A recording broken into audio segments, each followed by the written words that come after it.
out grabbing a little exercise in the sun, and I started thinking about this scan that I just did, a test called a CAC score, CAC. It's basically a coronary artery calcium score.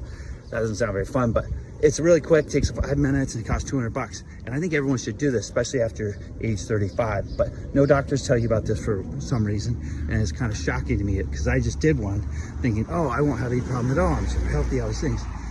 And it wasn't the case. I do have calcium buildup, and that's more than I should have for my age.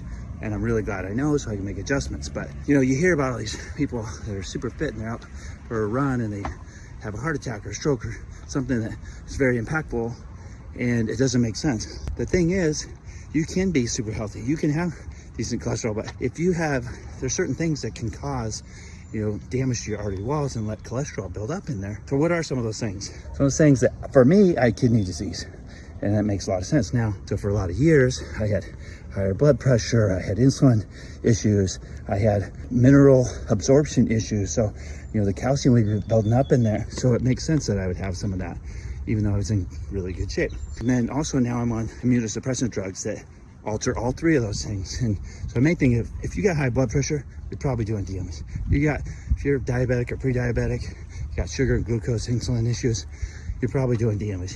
If you're on a lot of drugs, immunosuppressants, things like that, there's a good chance it could be doing damage. So, you know, and then also you could have something called familial hypercholesterolemia. It's basically a genetic predisposition.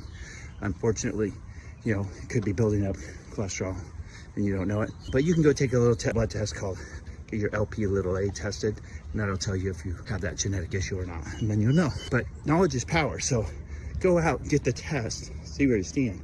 Do a blood test, check your lipid schedule, see if you have high cholesterol. But don't let a doctor just say, oh, I'm gonna put you on a statin because you have slightly high cholesterol. If there's damage and there's calcification building up, that can lead to plaque and atherosclerosis. Then you have issues. If there's no damage in there, there's no calcium building up, then don't go on some statin. Don't be doing that. Don't worry so much about what you eat, you know. And also know that, you know, dietary cholesterol is only 15% of your cholesterol. Cholesterol is amazing. You need to have it. It's so good for you. But if you have damage to your arteries, then you're in a different scenario. You've got calcium building up. You have to be more careful about your cholesterol amount, and you may have to do a statin, or you may have to do some lifestyle changes. But knowledge is power, so go get it checked.